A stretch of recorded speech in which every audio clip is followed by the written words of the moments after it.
Welcome to Wisconsin in Focus. I'm JD Davidson. I don't think it's out of line to say former President Trump will spend a lot of time in Wisconsin before the November general election. It's a battleground state and one Trump lost by just 20,000 votes 4 years ago. He made an appearance this week, speaking first about Robert Kennedy Jr. before attending a rally.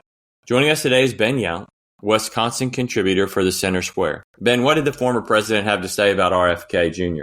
Well, he's not impressed. The short tweet is he's not impressed. Now, Wisconsin is going to be it this summer. If you look at the three states where President Biden is closest in the polls, with the three states that the president must win in order to get the electoral math right, the three states that are being called the blue wall here in the Midwest, it's Pennsylvania, it's Michigan, and it's Wisconsin. And Wisconsin back in 2020 had the smallest margin of victory for President Biden, just 22,000 votes thereabouts. And the way the polling looks is that if President or former President Trump can win just one of those three states and win the other battlegrounds where he has a bit more of a comfortable lead, then there's almost no way that President Biden can win come November. So with such a narrow margin of victory and such a swing state that Wisconsin is, you're exactly right. They're both going to be in Wisconsin all the time. And so part of Trump's message was to Republicans in Wisconsin that Robert F. Kennedy, while he opposes the coronavirus vaccine, is not a conservative in waiting. And he appeared on local radio here Wednesday morning before the rally. And this is the snapshot of Donald Trump as answering questions and just Donald Trump trying to explain to Wisconsin Republicans that, look, this guy's not sort of the alternative that if you don't like Trump, vote for Kennedy. No, he's a radical left liberal.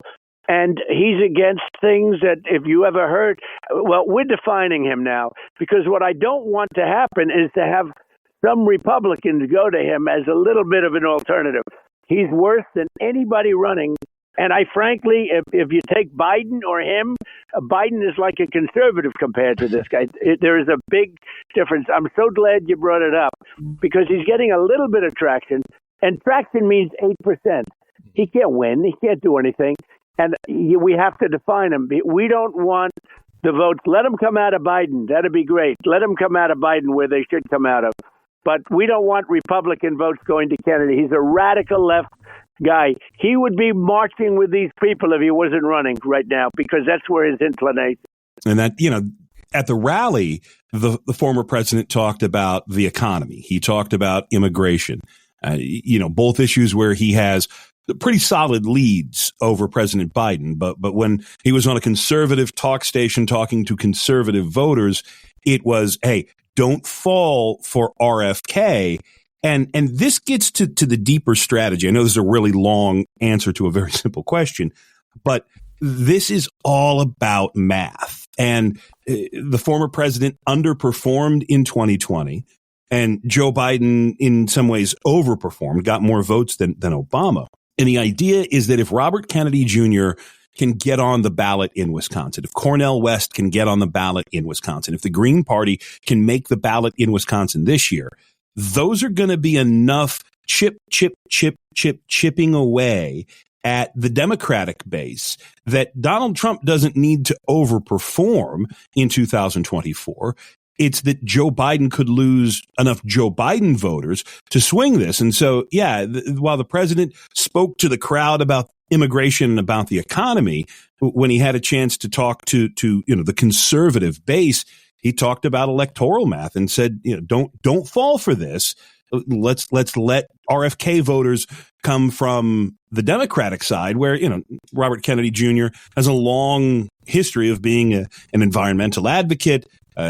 Outspoken on a number of liberal causes, but because the coronavirus vaccine became a political issue, there are some people who say, "Oh, he opposed the shot." Well, okay, I'm Team RFK now too. What's interesting about this is both sides are going to have to pay this kind of little attention to RFK.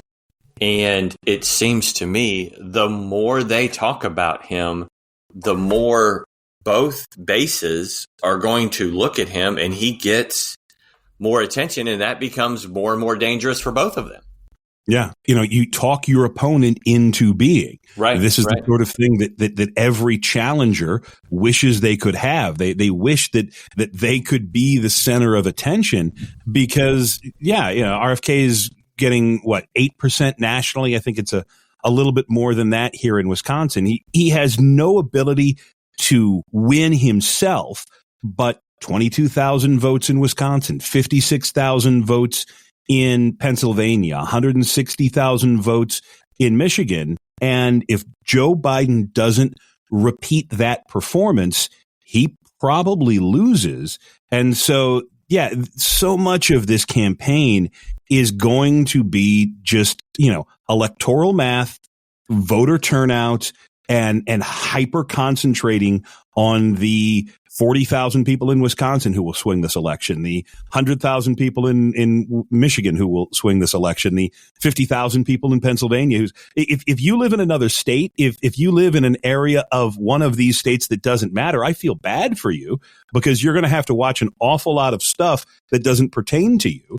But if you are a swing voter in one of those three states, congratulations. You are the center of attention of a $2 billion ad campaign, and you should feel really good about yourself for that. I think right off the bat, you hit what this campaign will be like almost exactly. It's going to be out in public. We're going to talk about, quote, issues, whether they're actual issues or not. We're going to talk about that stuff. But behind the scenes, when it's our supporters and things like that, all we're talking about is math. At that point, it's just win, baby. Yeah, and look, this is something that Wisconsin Democrats have excelled at. They have won most statewide races here over the past 3 or 4 cycles. They are very good at turning their people out to vote, early voting, absentee voting, going to university campuses, turning those voters out. And so Wisconsin Republicans are going to try and counter that. They have to. But, this is an area where the race will be decided in the WOW counties, sort of the Milwaukee suburbs, and the BOW counties. That's the area around Green Bay, Brown, Outagamie, and Winnebago, if anyone's trying to keep a scorecard at home. And it's going to be interesting because you have sort of two almost different targeted voters. Up by Green Bay, Republicans really want to get former Bill Clinton voters out. Older, white, working class, may not be 100% on board with every single Republican talking point, but they're the ones who take a look at this country and say, man, things have changed.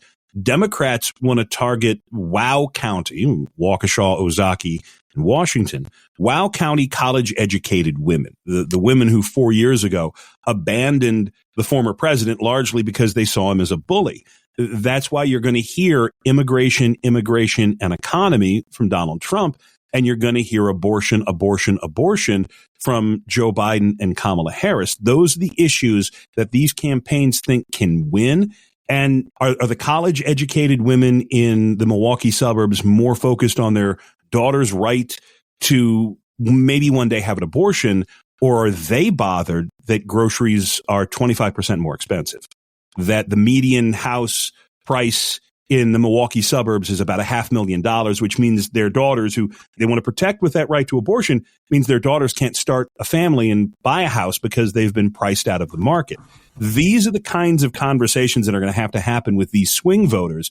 And again, this is why I'm glad that I work in Wisconsin, because it's interesting and we will never run out of anything to write about. It will be a fun summer in Wisconsin. Ben, thanks for joining us today. Listeners can keep up with this story and more at thecentersquare.com. Knowledge is power, and you deserve to know what happens in your state government. That's why the Center Square's reporting zeroes in on state authorities publishing stories that show where your money goes and who spends it. The Center Square gives power to the taxpayer by tracking politicians' use of the people's money and demanding transparency from state-run agencies. This is how the Center Square equips you, the American taxpayer, to hold your state government accountable. Sign up now for your state's Center Square newsletter at thecentersquare.com.